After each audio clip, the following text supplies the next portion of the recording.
पहाड़ों में बसा एक छोटा सा गांव था जिसका नाम था रामपुर। गांव से थोड़ी ही दूर पर एक घना सा जंगल था जिसे पार करने के बाद ही गांव जाने का रास्ता आता था। दिन के समय तो वह घना जंगल बहुत ही खूबसूरत दिखाई देता था, लेकिन रात के अंधेरे में उतना ही खूंखार, डरावना और रहस्यमय लगता था। उस जंगल को लेकर कई कहानियाँ भी गांव वालों ने सुन रखी थी। बुजुर्गों की बात माने तो वहाँ किसी काली शक्ति का वास था। कोई कहता उस जंगल में भूत रहते हैं, तो कोई कहता प्रेत आत्माएं भटकती हैं। इस बात का बहुत से लोग विश्वास भी नहीं करते थे और बहुत से लोग करते भी थे। अब एक दिन सुबह सुबह उसी जंगल में एक चरवाहे को एक आदमी की लाश दिखाई दी। जब सारे गांव वालों को पता चला तो सब देखने के लिए वहां पहुंच गए।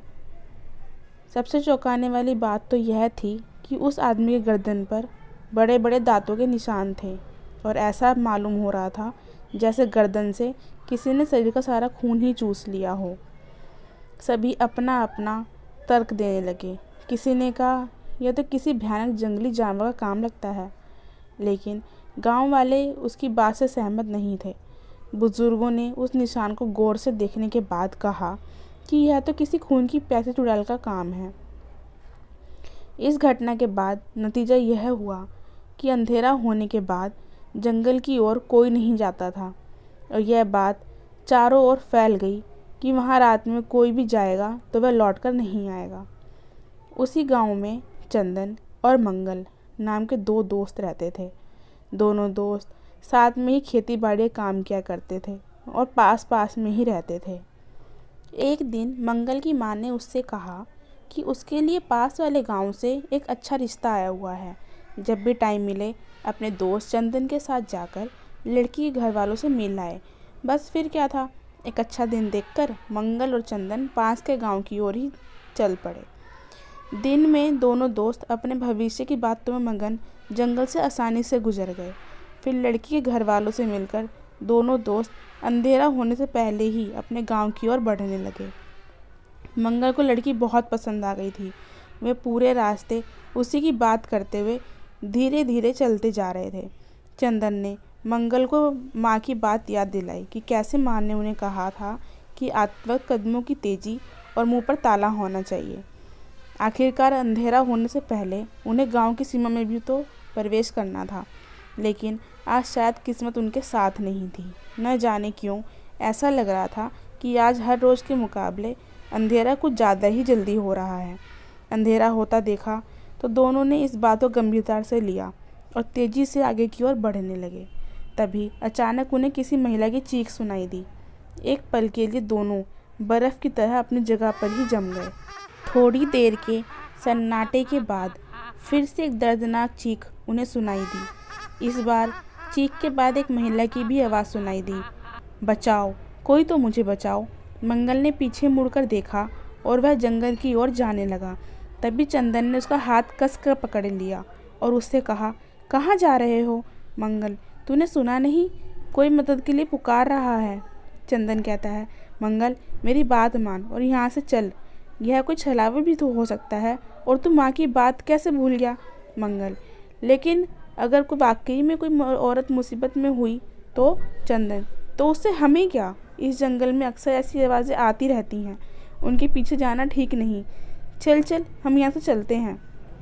मंगल, तुझे जाना है तो जा यहाँ से, डरपोक कहीं के, मैं तो उस औरत की मदद करके ही घर जाऊँगा। ऐसा कहते हुए उसने चंदन का हाथ झटक दिया और वह जंगल के गहरे अंधेरे की ओर बढ़ गया। चंदन वहीं दूत बना खड़ा था। ना ही वह मंगल को छोड़कर जाना चाहता था और ना ही जंगल में जाना चाहता था। थोड़ी देर तक सब कुछ जैसा शांत सा हो गया। एक अजीब सा सन्नाटा चारों ओर फैल गया। इधर चंदन की बेचैनी बढ़ती ही जा रही थी। तभी अचानक मंगल की एक दर्दनाक चीख चंदन के कानों पर पड़ी। वह बिना सोचे समझे आवाज़ की ओर भागता चला गया। मंगल, मंगल मेरे भाई। थोड़ी देर भागने के बाद वह अचानक से रुक गया। उससे ठीक सामने एक काला साया हवा में लहरा रहा था। उस साये का चेहरा बहुत ही भयानक नजर आ रहा था। नीचे ज़मीन पर मंगल तड़पता हुआ पड़ा था और वह काला साया उसके ऊपर इधर से उधर मंडरा रहा था। चंदन ने दौड़कर मंगल के सिर को अपनी गोद में ले लिया। मंगल की गर्दन से खून बह रहा था। चंदन ने अपने गमछे से उसके गले की चोट को लपेट लिया। अपने मित्र की यह हालत देख चंदन का डर कोसों दूर भाग गया था। वह गुस्से से आग बबूला हो गया। उसके सामने वह काला साया अब भी इधर से उधर ही मंडरा रहा था। चंदन जानता था कि यह एक काली शक्ति है जिसका सामना वह कर नहीं पाएगा, लेकिन अपने भाई जैसे मित्र की हालत देख वह अपने आपे से बाहर हो गया था। उसने धीरे से मंगल का सिर जमीन पर रखा। मंगल ने शरीर में उस वक्त कोई हलचल नहीं थी। चंदन ने आगे बढ़कर उस काले साए से कहा, ऐ निर्दयी, कौन है तू और क्यों मेरे दोस्त की ऐसी हालत कर दी है तूने? वह तो यह सोच कर आया था कि एक अबला नारी मुसीबत में है। क्या उसकी अच्छाई नज़र नहीं आई तुझे? इस तरह छल से लोगों की जान लेकर क्या मिलता है तुझे? खून की प्यासी है ना तू? तो फिर रुक क्यों गई? मेरा भी खून पी ले। मेरे प्यारे दोस्त को खोकर मैं भी इस दुनिया में जीना नहीं चाहता। चंदन के इतना कहते ही वह काला साया अपनी भयानक आवाज़ में ज़ोर ज़ोर से हंसने लगा और फिर अचानक उसने तेज़ गति से चंदन की ओर बढ़ते हुए उस पर हमला कर दिया। वह चंदन के गर्दन को अपने नुकीले दांतों में दबाने ही वाला था कि न जाने क्या हुआ। किसी चीज़ की चमक ने उसे झटके से पीछे कर दिया। झटके से पीछे होने के वक्त उसका एक नुकीला दांत चंदन के शरीर को छूता हुआ गया। उसके दांतों पर चंदन का खून लग चुका था। झटके से पीछे गिरा हुआ वह साया अचानक शांत हो गया। उसके विचित्र शरीर ने अपने आप एक आकार लेना शुरू किया और देखते ही देखते वह काला साया एक खूबसूरत सी लड़की में बदल गया। चंदन ने अपने शरीर पर लगे घाव को देखने में ही व्यस्त था। जब उसके नज़र सामने पड़ी लाल वस्त्रों में उस युवती पर पड़ी तो वह अचानक से चौंक गया कि ये क्या हुआ और कैसे हुआ। उसे कुछ भी समझ नहीं आ रहा था। इधर मंगल भी धीरे धीरे होश में आने लगा था।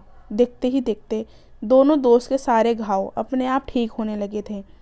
चंदन कहता है, यह सब क्या है? कौन हो तुम? युवती ने कहा, घबराओ नहीं, अब मैं भी तुम्हारी तरह एक साधारण इंसान हूँ, कोई काला साया या चुड़ैल नहीं। चंदन, क्या मतलब है तुम्हारा? मैं कुछ समझा नहीं। और हमारे घाव वो कैसे ठीक हुए?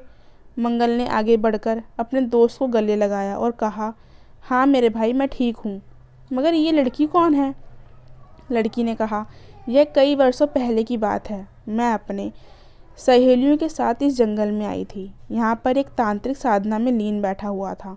हमारी आवाज़ सुन उसकी साधना भंग हो गई और वह मुझे देखते ही अपने होश और आवाज़ खो बैठा। मेरी सहेलियों ने यहाँ से भागकर अपनी जान तो बचा ली, लेकिन उस तांत्रिक ने मुझे पकड़ लिया। उस वक्त मेरे पास एक छोटा सा छुरा था, तो मैंने अपना बचाव करते हुए उस तांत्रिक पर हमला कर दिया। छुरा उसकी छाती में अंदर तक घुस चुका था। उसका बचना नामुमकिन था, लेकिन उसने मरने से पहले ना जाने अपनी कौन सी काली शक्ति का इस्तेमाल किया और मुझे एक खून की प्यासी चुड़ैल में बदल दिया। अपने प्राण त्यागने से पहले उस तांत्रिक ने मुझे बताया कि अगर किसी इंसान ने खुद मेरे पास आकर मेरा शिकार होना मंजूर किया तो उस इंसान के खून के एक बूंद से ही मुझे इस घिनौने रूप से आज़ादी मिल जाएगी। और फिर वह ज़ोर ज़ोर से हंसने लगा, यह कहकर कि कोई इंसान कभी भी ऐसा नहीं करेगा और मैं हमेशा इसी रूप में लोगों का खून चूसती रहूँगी। इतना कहकर उसने अपने प्राण त्याग दिए।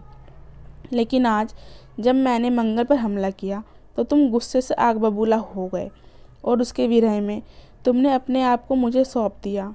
जब मैंने तुम पर हमला किया, तुम्हारे गले में मौजूद ओम के लॉकेट ने मुझे पीछे ढकेल दिया, मगर गिरने से पहले मेरे नुकीले दांतों पर तुम्हारे खून की कुछ बूंदें लग चुकी थी, जिसकी वजह से उस तांत्रिक का वह काला जादू ख़त्म हो गया और मैं अपने पहले रूप में आ गई।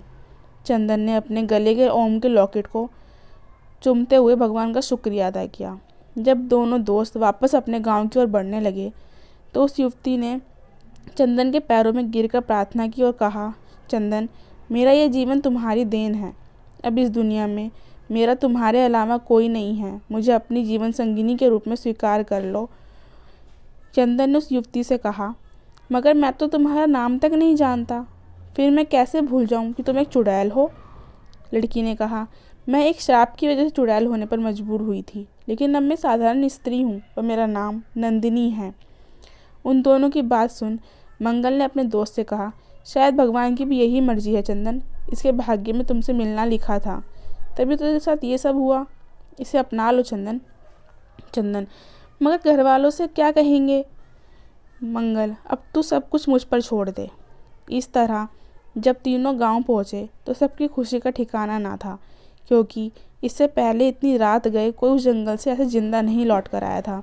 फिर मंगल ने अपनी माँ से कहा, मैंने चंदन से कह दिया था मेरे शादी के पहले तुझे शादी करनी पड़ेगी, तो बस मेरे यार ने मेरी खुशी के लिए एक अनाथ लड़की से शादी कर ली है। उसके कुछ दिनों बाद मंगल की भी शादी धूमधाम से हो गई और उस गांव से खून की प्यासी चुड़ैल का साया हमेशा हमेशा के लिए हट गया।